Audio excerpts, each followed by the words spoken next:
Hello, my name is Catherine Moore, social worker, mom, coffee lover, and founder of Social Workers Rise, where we inspire social workers to connect, expand their knowledge, and change more lives than they ever thought possible.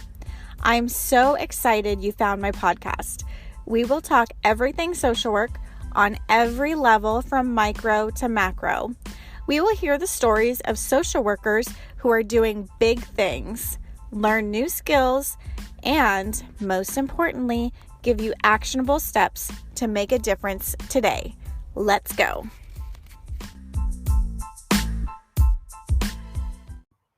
Hello, and welcome to another episode of Social Workers Rise. It is your host, Catherine here.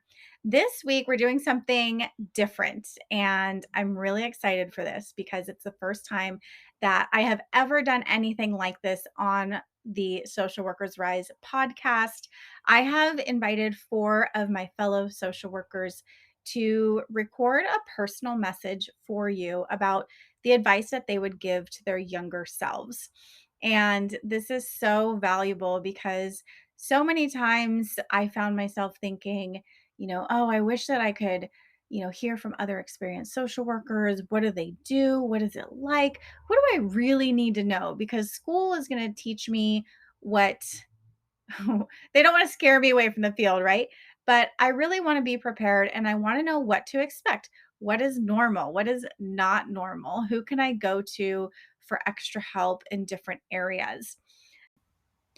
Right after this quick ad from our sponsor, the Rise Directory, we're going to hear from 5 different social workers.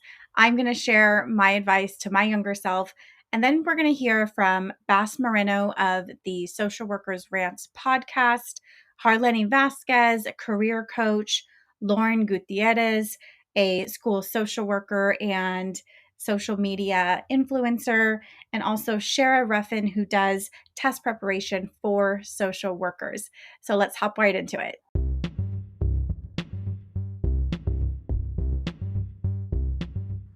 This episode is proudly brought to you by the Rise Directory, a national directory of clinical supervisors who are dedicated to helping the next generation of clinical social workers grow in their clinical skills. The link is in the show notes. Check it out and tell every clinical supervisor you know about this directory.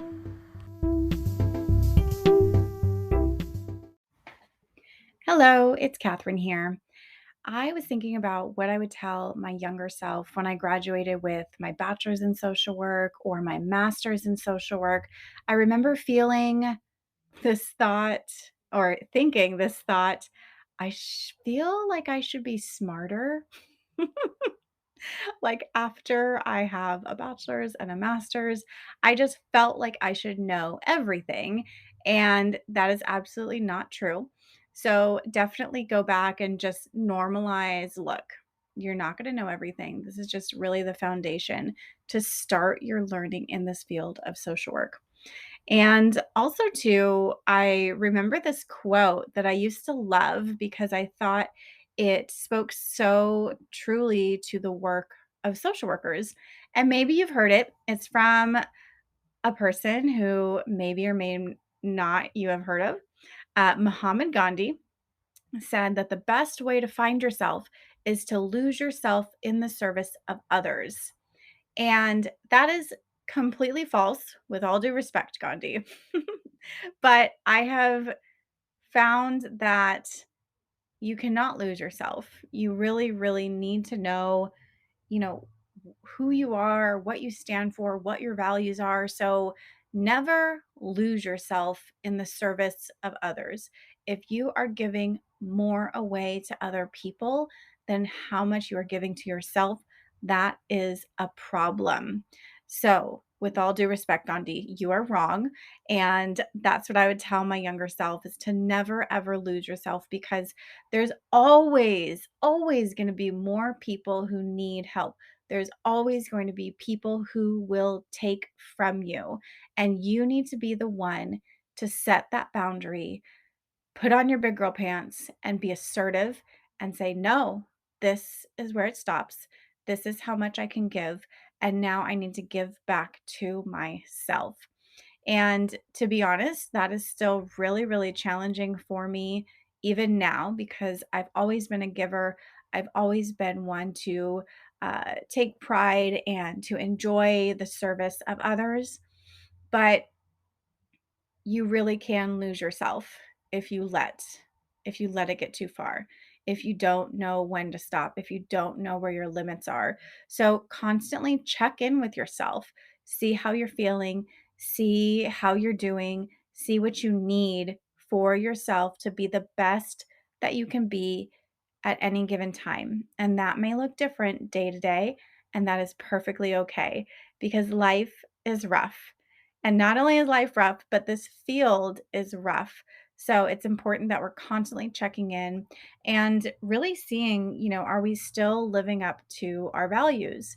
Are you still able to enjoy life and do the things that you love to do?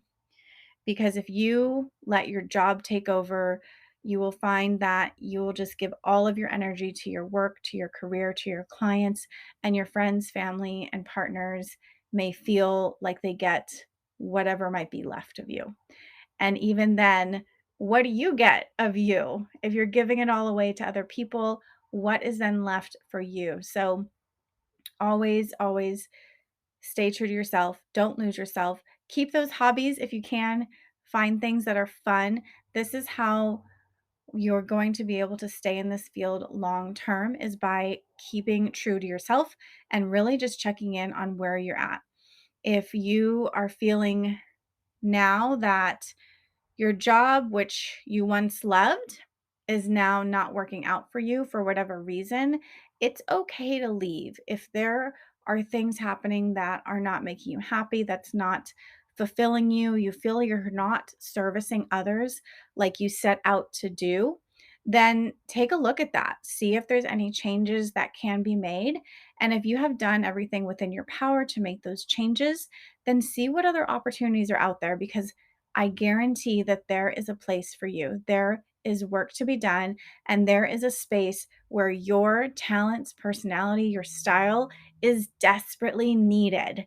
So, by staying in an environment or in a workplace or in a situation that is not serving you, and you're feeling stressed out, you're not excited to go to work, you're feeling just, tired, overwhelmed, maybe you're even crying on the way to work because you don't want to go so bad. Look at other options. Start applying for those jobs. Reach out to people who can help you. You don't need to stay stuck in any one position. So, know your values, stay true to yourself, never lose yourself in service to others.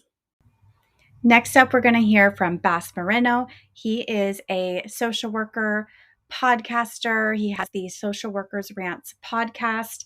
He is a author, a poet, and a Zumba instructor. Hi, my name is Basiliso Moreno, LMSW. People call me Bash for short. First off, congratulations to all the graduates, MSW, uh, BSW, and DSW graduates. But I wanted to share what to I tell my younger self in the social work field. A lot has changed. Um, I've been in the field 20 years. A lot has changed. I first started in the field January 2002. A lot of good things has happened in the field since. Like I say to my younger self is be your authentic self. Um, Basically, you will learn to find your own voice, whatever that is, whatever it is that your your right path will be. Try different working with different populations. I was starting child welfare because you will get a lot and learn a lot real quick. One of the first things I learned in child welfare was job security, considering people would leave. It would be a revolving door of people just quitting, like I'm not, or just not coming back. They'll go to work and just not come back. Um, and having my company that I work for being on probation from the city. So I've had, you know, been laid off once in a nonprofit. So always trying to, as best I could, be ahead of the curve and learn about job security. So if a company's not doing what they need to do with their finances or things like that, I'm always a job hopper and definitely uh, looking for whatever that next opportunity is. COVID has proved is there's no such thing as job security. I've learned that a while ago, and I know depending on jobs, you could be comfortable at a job, like you like it, you be comfortable, you might have like best friends at a job or things of that nature. Um, but always look for what's next. Um, I've always been in the field for the outcome as much as the income.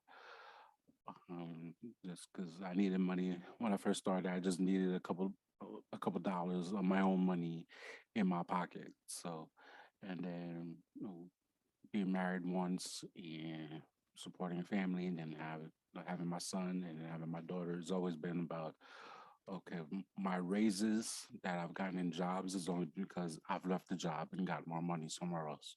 There have been times that I had to take pay cuts just to pay bills, but I'm always looking for what's next. What else can I do? Who else can I work with? What population haven't done yet? What population have I'm most comfortable with uh, the power of social media, with YouTube has definitely added an element to get paid, to having a voice of knowing what you're worth. That's great. That comes with time. Definitely network within the profession. That starts, in grad school. When I first started in the field, grad school wasn't even a thought in my head until I started seeing supervisors getting promoted or getting hired because they have their MSW. So I learned I had to go get an MSW, and and looking at myself in the mirror and be like, okay, social work, that's the move. Like, okay, let's expand and get the social work degree and become a social worker. So um, it's gonna take time. Be take patience. Um, just do whatever works for you, not what your favorite social worker on IG or TikTok says. Everybody's situation is different, so do what's best for you in your financial situation, your home situation, and do some digging. LinkedIn is great for jobs. As much as people trash Indeed to me is still great to look for jobs. Make those connections. If people leave a job, try to stay connected with that person before they leave. Like ask questions like where are you going that way.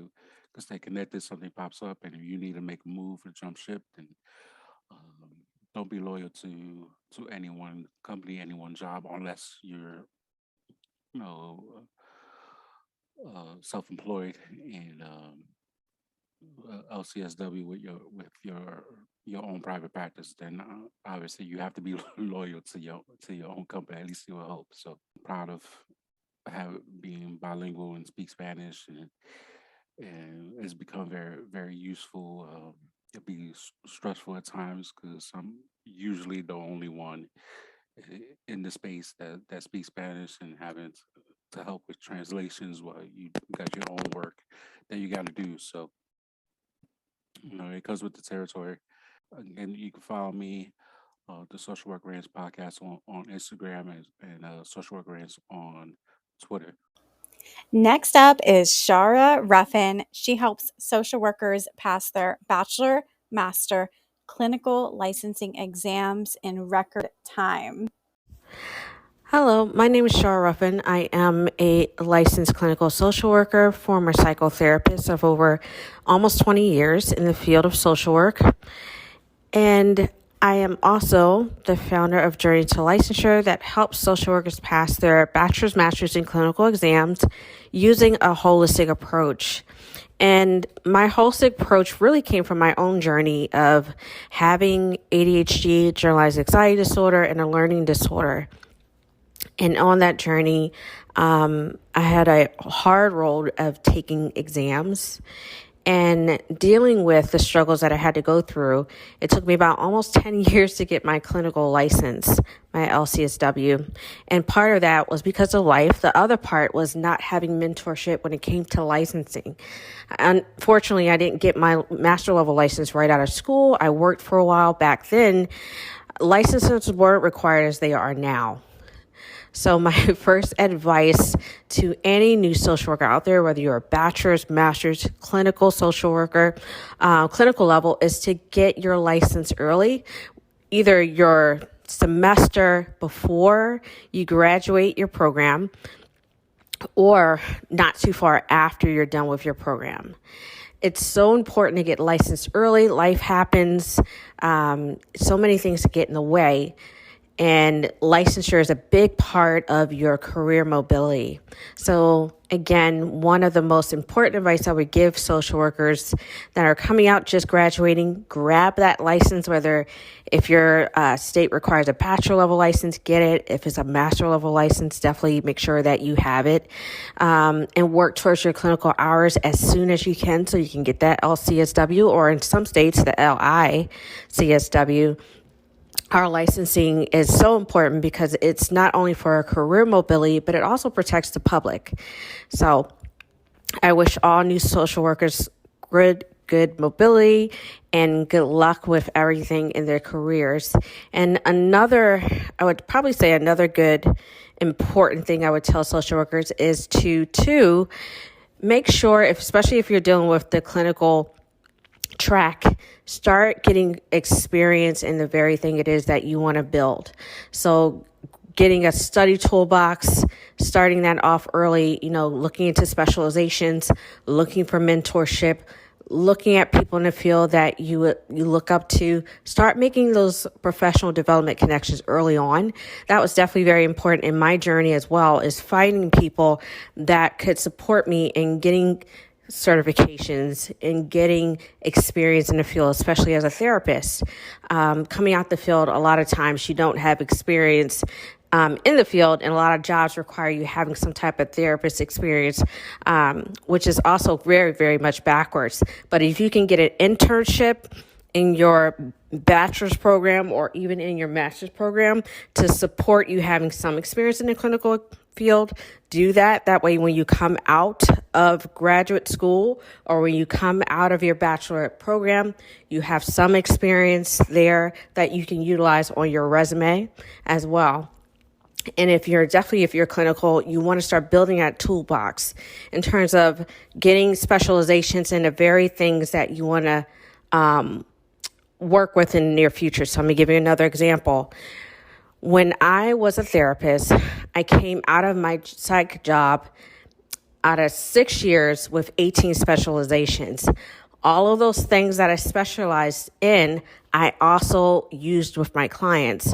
So I worked in a partial hospital. So if my program or the clients that I served needed grief counseling, I became a grief counselor.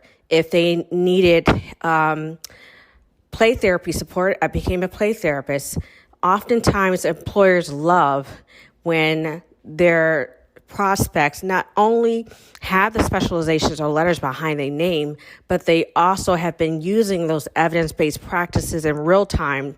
So you're showing your value up front, and you can also maybe negotiate a better salary on top of that. Not just having letters behind your name, but showing how you've used them in your prior position. So start building that toolbox early at every level of degree and licensure level, from your bachelor's to your master's, from your master's to your clinical, start building those skill sets. There's so much that you can do in social work, and even using those transferable skills in various places outside of social work, such as going into coaching if you wanted to, which is a whole nother avenue. But again, I wish all the social workers much luck and support in their journey. Again, my name is Shara Ruffin, and I am the CEO and founder of Journey to Licensure, a company that helps to get social workers to pass their board exams and have been doing so since January 2021. We've passed over 250 plus social workers since we started, and we look forward to serving more. Thank you. Do you want to make your own podcast? Spotify has a platform that lets you make one super easily, then distribute it everywhere and even earn money all in one place for free.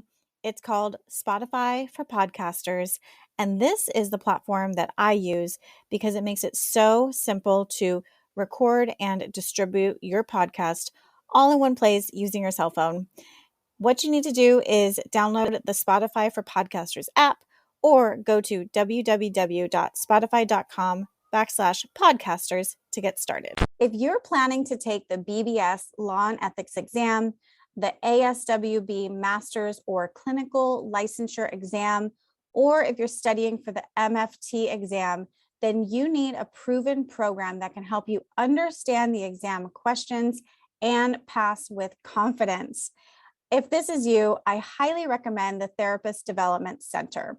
I personally use TDC to pass my law and ethics and clinical exams and found the program provided me with everything I needed to pass with confidence. TDC's program integrates various ways of learning in an organized fashion, containing all of the information you need to pass without the overwhelm. And now, bonus, TDC is also offering a library of continuing education courses that fulfill your license renewal requirements and will support you in your career development. If this sounds like something that you need, visit their website, therapistdevelopmentcenter.com, and use the code SWRISE10 at checkout to receive 10% off any of their CE courses, including their brand new course, On the Edge of Life, an Introduction to Suicidality. You can also check out the link in the show notes. Next up, we will hear from Harleny Vasquez. She is a social worker, career coach, first-generation Latina, and she is going to share about setting goals and entering into the job market. Hello, my fellow social workers. My name is Harleny Vasquez. I'm a social work career coach and a licensed social worker here in New York City. I work with social workers in all stages across the nation, and I help social workers gain clarity, build their confidence, and market themselves effectively to land a job using the LinkedIn platform. And of course, congratulations, my fellow social workers. You did it. And for my upcoming and current social work graduates, I want you all to first give yourself a moment of recognition, because you did that. And trust me, I know the challenges of having to work full time, complete an internship, attend school all in one. And of course, I currently identify as a first gen. So if you currently identify as a first gen as well, those also other challenges that you're currently facing as well. It is definitely not an easy task to do, but you did that. And your degree was also your own investment. And no one can ever take that away. It's your name on your degree. And here's the thing, you hold all of the power to create the success you desire within your social work career. I want you all to know that there is so much noise within the social work profession, and it's not only one scope of practice. You can do it all and utilize all of your transferable skills to land your ideal role inside and outside of the social work profession. Don't feel the need to put so much pressure on yourself, on feeling like you have to have everything figured out right before you graduate. And here's the thing, you're human. We're always going to be evolving. Therefore, your goals are always going to be changing. Your area of concentration will change. So feel the need to put yourself in a box.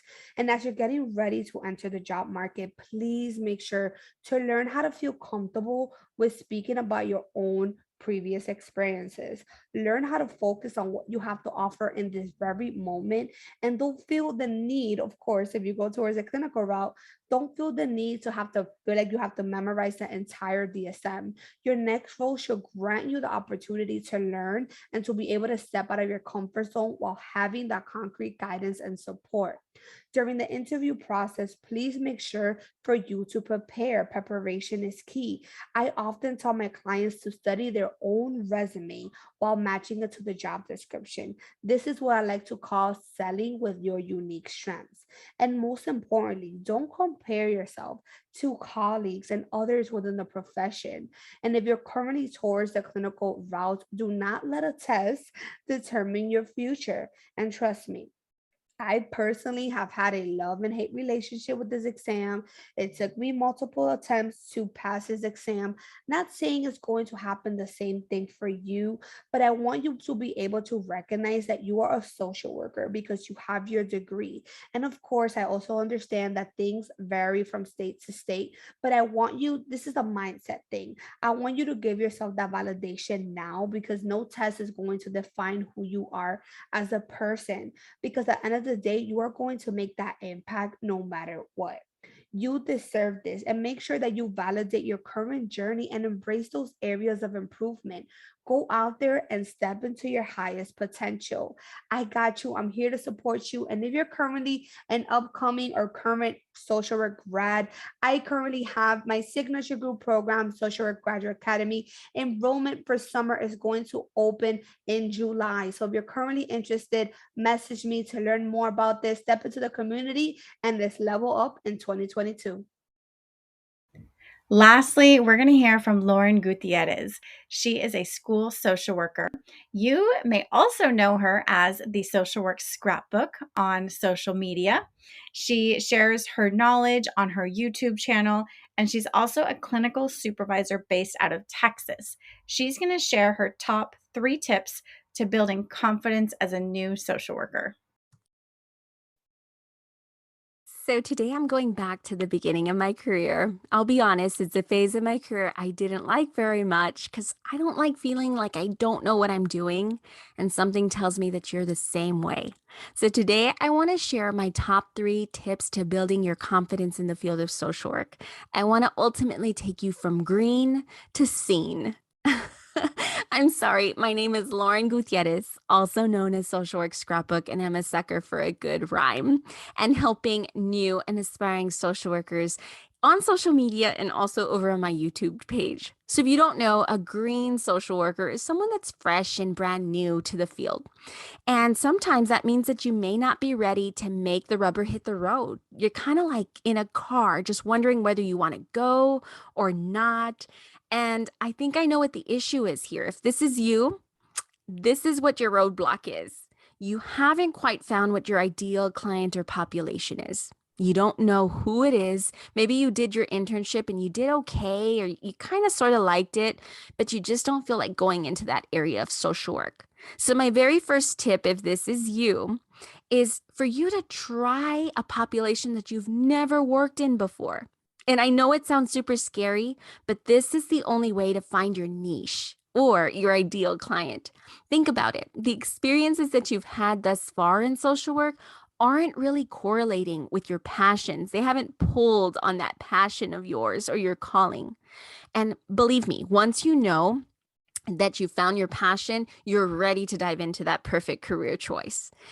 So for me, I'll go ahead and start where I was. I was lucky enough to have my internships in schools, and I fell in love with school social work very, very long ago. I was so ready to apply, and I knew what I wanted to become. It didn't mean, though, that my first job was as a school social worker. In fact, it really wasn't. It was far from it. But I did find a job working with kids because I was trying to develop that experience that I needed to get into the schools eventually. I kind of worked backwards, which is a strategy that I strongly suggest. But I admit I kissed a few frogs along the way. And if you want to know more, I have a whole video on my YouTube channel right now dedicated to all the jobs I had before my dream career as a school social worker. I've been in the field now for 13 plus years. So I just want to break the myth that your very first job isn't going to be your forever job. It will, however, dig you into some pretty great experiences. The first jobs that are out there, they have you on the front lines. They have you testing your boundaries, and they certainly open your eyes to what you're capable of. I remember those days, and they're tough. So get ready for them, but it's okay. You're tougher. You're going to get through it. However, once you stop the learning process, once you're no longer being challenged, once you're no longer feeling that opportunity for growth in those entry-level positions at the career that you start off at, then you pivot away. And I talk a lot about pivoting on my social media account. You can see that it's trending a lot, not to stay in a toxic work environment. You can check out a few Instagram lives that I've done with a few really great social work mentors over on my Instagram at Social Work Scrapbook. And that leads me to my next big tip for new social workers, and that's finding yourself a mentor. My favorite place to look for a mentor is actually in the jobs that you're first going for, where you work at. It's really great. But one tip that I have to give you in this little area is that you want to find a mentor that is a marigold, not a walnut tree. And if you don't know what these two differences are, I'm going to give you a small little breakdown real quick. These are a walnut tree. Let me start here. These are the people that have a lot of wisdom, right? They seem very strong and wise like a tree. However, they're kind of burned out and they're stagnant. They're quite the opposite of green. They're actually jaded. And if you seek mentorship from someone like this, you run the risk of becoming jaded yourselves. A marigold mentor is very similar to this podcast, Social Workers Rise, and how it feels. It's an energy of positivity. It's an energy of challenging you to become better, sharing insights without bogging you down. And that's really important to find a mentor that's like this. Did you know that farmers actually plant crops near marigolds to help them grow and away? They keep far, far away from walnut trees because they're so toxic to the soil. You have to be selective. Just like a farmer, make sure that you are surrounding yourself with marigolds. In my very first school social work job, I did have a marigold mentor that allowed me to learn so much of the ins and outs of school social work. And today I provide clinical supervision in Texas and mentorship for my brand new social workers out there in the school systems that are just lost and not knowing quite what to do. So if you ever want to work with me as a mentor or as a supervisor, please be sure to follow me at Social Work Scrapbook on Instagram or on YouTube. My last and final tip, and this is a huge tip for those of you that are wanting to build the confidence, is to start taking action. Action creates confidence. So you're going to get stuck in imposter syndrome if you just sit there thinking about what you're going to do next. That turns into overthinking. And I don't want you to go there. I want you to take action. And I want you to apply for the scary job in the population that you've never worked with. I want you to go for the master's degree. I want you to go for the clinical license. I want you to dream big and start making the moves, taking the steps that you need to do to get there. So please continue on this momentum. You already pressed play on this podcast, and that means that you took some action already. It's a baby step, but even baby steps lead up to confidence in this field. I'm super excited to have shared a little bit of my knowledge with you. Until next time, I'm wishing you social work success. Bye, guys.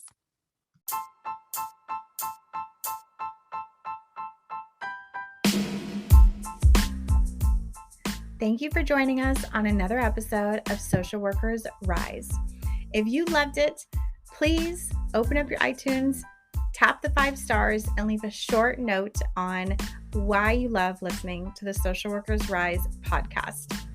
Also, if you want to share it on social media, I absolutely love it. You'll have me fangirling all over you. Take a screenshot and share it and tag me at Social Workers Rise on Instagram and Facebook. Lastly, just want to leave a little bit of legal disclosure here that the information, opinions, and recommendations presented in the Social Workers Rise podcast are for general information only, and any reliance on the information provided in this podcast is done so at your own risk. This podcast should not be used in place of professional advice, therapy, or clinical supervision. And with that, my friends, I'll talk to you next week.